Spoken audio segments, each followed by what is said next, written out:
Okay guys, sorry for the long delay in between the games there. I was just quickly trying to fix everything. There was a mess up in the database. Someone race picked and it confused everything. So I quickly fixed it. We're back again. Now we did just have a weird series between DM versus Sai, which I'm not really sure how it ended. So we're going to have to skip the ace match because I have the wrong replay. But we're back again, this time with another series. It's going to be... Who's it going to be? It is going to be... Oh, I've just set it up. It's Net Wars versus Clan Revolution. Okay, I'm there. Okay, I'm sure we're all just as happy that you're there. Kick, surprisingly enough, I also am there. That's a Nice. good thing.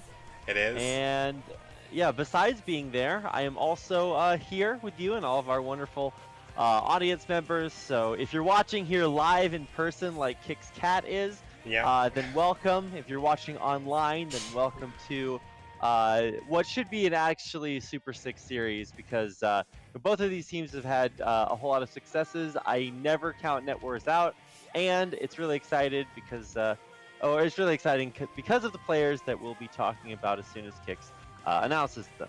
Yep, so as we know, it is Net Wars versus Clan Revolution. Now, Net Wars currently up 2-1 in their group at the moment. One of the top teams in their group. We'll just quickly show the table after this as well, just to confirm that.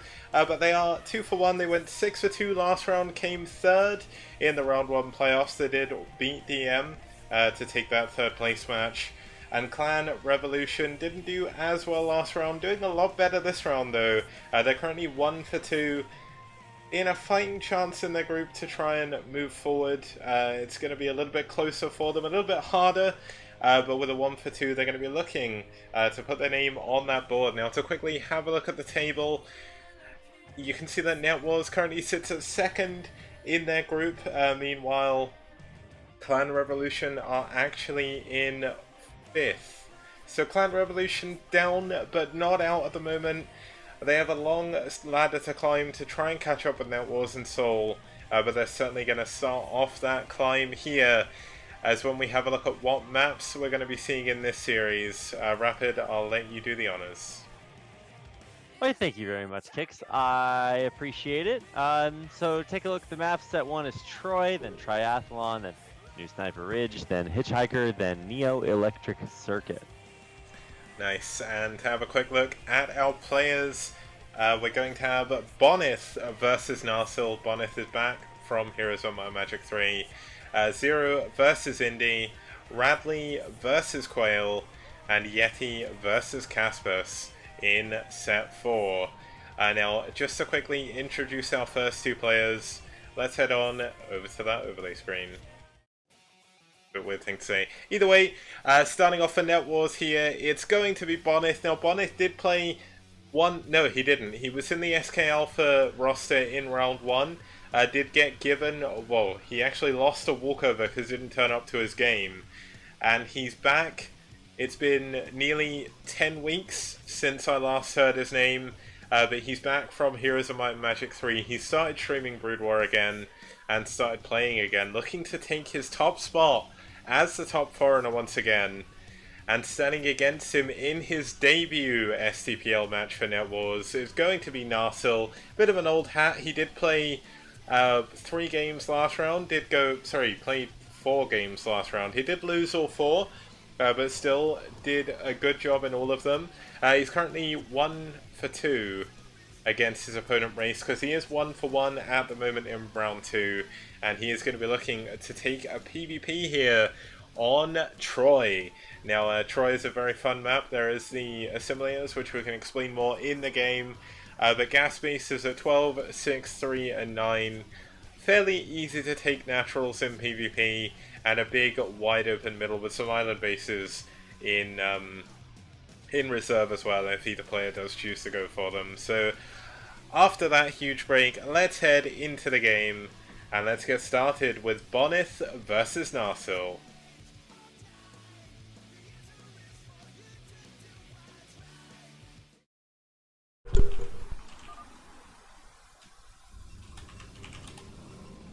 Oh, hey, the game started, Kicks. It has, and starting in the top left-hand side position, starting for ReV, it's going to be the purple Protoss, NarsiL. His opponent, one of the absolute best players in his time, depending on, of course, form and all of that nonsense, is his opponent in the yellow. This is Bonyth, of course, playing for Red. Now, Bonyth is pretty legendary as far as the skill level goes for non-Korean players who've just kept up with the game and things like that.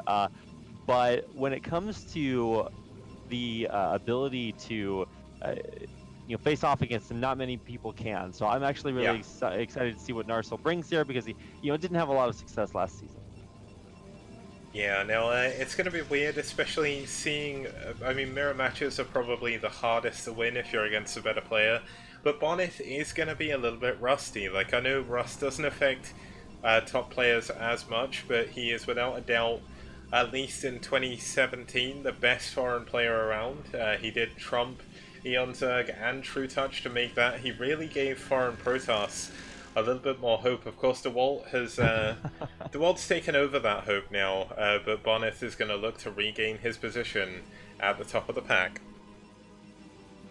Yeah, I mean, that's a scary position to take, right? The top of the pack for foreign Terran players, if you're Peruvian, you feel pretty good about that. If you're not, then I don't know.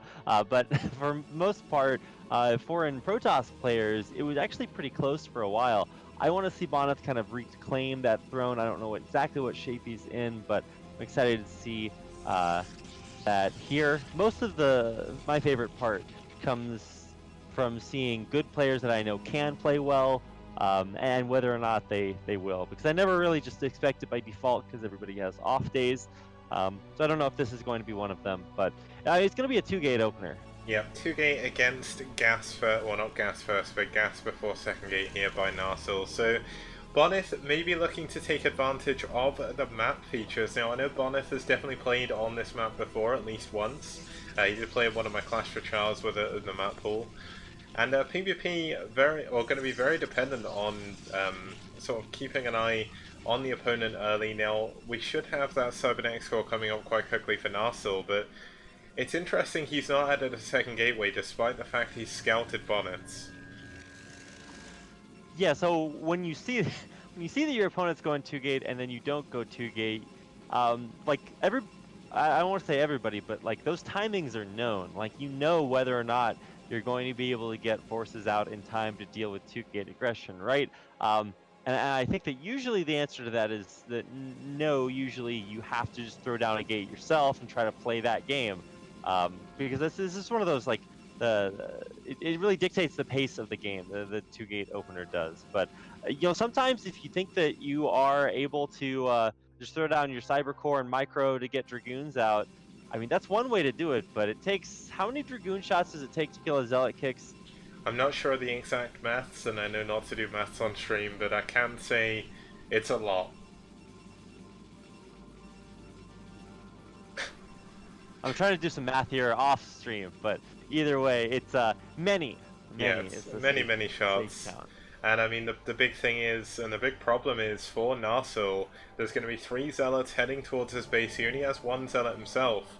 And if these zealots take down these assimilators, he will trap his opponent on an island base. Now, if you don't know how the mechanics of this map work, you did see it again in Gold Rush and ASL 4, but here they are in Troy.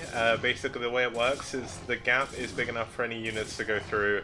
As soon as one of the assimilators goes down, the refiner, or the Vespene, is a little bit bigger than the assimilator, because the assimilator is smaller than the gas, and basically it locks it down so only small units can make it through, and then once both are down, nothing but ghosts can actually make it through that gap. So Bonyth is going to trap his opponent very, very quickly. Now, interestingly, he's carried on adding zealots. He could just, like, if he blocks NarsiL in, his zealots aren't going to be able to do anything. Like, well, I mean, that's the thing about 2-gate, right? A lot of times on Troy, what you use 2-gate to do is not actually go kill your opponent, but just kill these assimilators. And so that means that any zealots, any dragoons, unless you build a shuttle, it's going to be hard to get them outside. So uh, one kind of odd characteristic of this is that now Bonyth has a ton of zealots that can't really do anything, but I mean he'll be able to have this kind of map control for now. And usually PvP. Oh, Well, what? I don't know if that's what. okay. I mean, I guess he thought, well, I'm trapped on one base now, so I guess I'll just leave. Well, NarsiL, I don't know if that was necessarily the best choice, but Yeah, that's not like honestly, I don't think leaving there was like I think I actually put him at advantage when Bonyth killed both of those without leaving the zealots in yeah, the like main. because when you go 2 gate, like you sacrifice the ability to get a fast nexus. So I guess his thought might have been, hey, now that I can't leave my base, he'll just throw down an expansion, and that works pretty well. He'll have Yeah, that advantage, and then I'll never be able to get that back. So he was thinking way far ahead. But like when your opponent 2 gates you and then can't deal damage to you with zealots, like I mean that just sounds pretty good to me. that sounds very good. So I'm kind of surprised by that. A little bit of an anticlimactic game again, but that does give Bonyth his first win in the STPL. Now, of course, that's probably the easiest possible win you will ever see, and I'm sure 4 minutes 23 seconds. NarsiL is probably looking at that game and thinking, "Wait, why did I leave?" Like, I would imagine that